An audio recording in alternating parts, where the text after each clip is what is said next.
Welcome to Email Cadence Masterclass. If you're watching this video, you're wanting to make sure you don't ever have an empty content calendar ever again. And frankly, you probably want a lot simpler too, because there's a lot of amazing tools out there for email marketing, but sometimes you just got to keep it simple. And this is one area that I start with every one of my clients, is having a template just like this. Now, down the course, I actually have a template you can just copy into your own Google account. So if you want to just go ahead and grab that real quick, that's cool. If not, go ahead and watch it, but I still recommend getting that template. I mean, it's all here.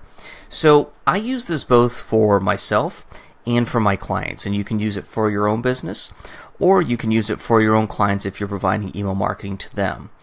I have two tabs here. I have the monthly campaign tab, and I have the flow update email tab. So pretty much this is going to be monthly email broadcasts, and these are going to be for automations. So what I like to do is I like to make a new spreadsheet of this every single month for the month. That way I can have a track record and it's not confusing. Furthermore, I know one thing is if you are part of a team or if you have a client, you just can't go right into creating an email. You typically have to tell people what we are trying to accomplish. So what I typically do here is first I'll do the month. Let's say this is January. And I will say I am not great at spelling, so if you see any spelling mistakes, just know that I literally can't see them. A little bit of dyslexia, fun stuff. So when it comes to January, right here, right now, I just need to plot out what dates. So say we have 1 the 5th of 2025, actually even let's say 2026, then let's say 10, let's see, 1 the 10 the 2026, 1 the 15 of 2026, and then let's do 1 the 29th of 2026. So I have the dates of when I'm intending to send an email. Now the reason why I say intend is because sometimes with enough back and forth with a client or getting assets created, sometimes that date moves a little bit. So I typically try and keep this my North Star. So if an email sends on the 15th, or it's supposed to send on the 15th, but now it's on the 16th, well, it's not the end of the world. However, if we start to notice that there is a big gap between the date that we're wanting to send and when it actually sends, might be something to review. Then we go here to what I call pre-production. This right here is where we can decide, okay, what is this email about? Now, this is early January, so it could be something as basic as New Year, New You. Now right here, products featured, this could be anything you decide that you're selling. So say for example, if you're selling a mindset course, you could do that, New Year Mindset. Or it could be a SKU number of something you are selling on your e-commerce store. I'd also recommend putting the name there too. Now, another thing I also recommend is in the notes section, if you have an example of the email you're wanting to create, link it here. It makes it a lot easier for whoever's going to be reviewing this and approving it. So what I always do is I always like to put the theme here of what I'm trying to do, maybe even a bit more of the content. Notes here, I like to have at least a link to an example email or even a mock-up. It could be for your team you use Figma to design the email, or at least design kind of a wireframe, and then you can send it into whomever needs to approve it. So for example, in pre-production, this is going to be the theme, this is going to be the products we're going to be featuring. We're going to mark this as needs review because it's ready to go, and we also have a link to an email from a website called Really Good Emails to serve as some design inspiration, because sometimes it's hard to say, oh, well, this is the idea without any sort of a visual. Now what will happen is your client would come in here, or whoever is managing your marketing, and they can either say mark this approved or mark this not approved. See notes, they can just easily go ahead and add them in here.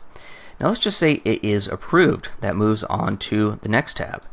That way we can easily see for the month of January, for stuff that's going out today, we know what is in pre-production, as in it's in planning, and here is what is actively being produced. So this is where you would name your email, subject line, preview line, template, direct link, I'll explain that in a second, segments, approved, and notes. So say for example, this would be the anti-aging, New Year, New Year's. So I would say this is 1 the 5, 2026, aging promo, and this is where you would have the subject line.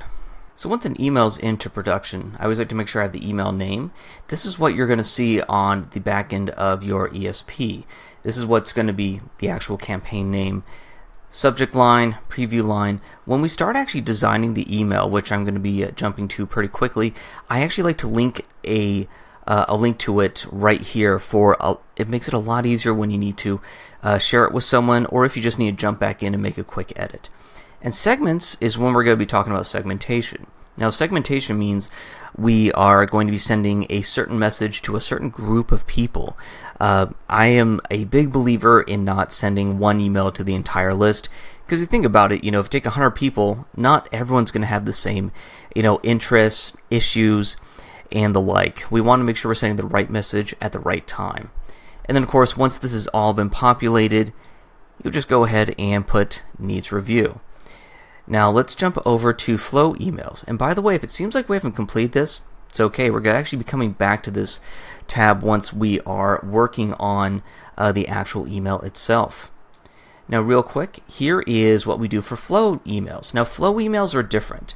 Since they're automated, we don't have an actual month, but we fill it out pretty much roughly the same way. So say for example, flow, let's say abandoned cart. Call to action is, so say for example, pre-production, we might have an abandoned cart flow. This is going to be the call to action. You left something behind. Needs review based on this design. Now you can either use something that's similar to a broadcast, or based on the data that you have from your current emails, you can say, oh, well, email 1 or email 3 from this flow tends to work better than the other emails. So we're going to start replicating that design and modifying it to see how can we make this even better. So once you get the approval on this end, just like when it comes to the broadcast, you would start production. So this would be your email name. So let's say we're going to have the email name right here. Forgot something, first name. This is a short code, and actually I have a database of shortcodes for Klaviyo in the resources section. We have preview line right here. And then once we actually have the email under construction and have a link to it, we'll have it right here. And then again, we can send this in to make sure it's approved, not approved, or if we need to see notes. So with that being said, let's go ahead and talk about building an email. Now the next lesson is going to be much more Klaviyo focused, but this is kind of a case of tomatoes. So let's go ahead and make sure our email cadence template is set up, and then we'll be jumping into explaining segmentation and setting up the actual email itself. Hey, it's Dane from the training you just watched. And I want to thank you honestly for getting all the way through the video. Make sure to subscribe to the channel and even leave a comment on something else you'd like me to cover. Down below in the comments and the description, I have some free resources for you guys to take care of, so just go for it. Business is hard enough. I'm just trying to give as much as possible.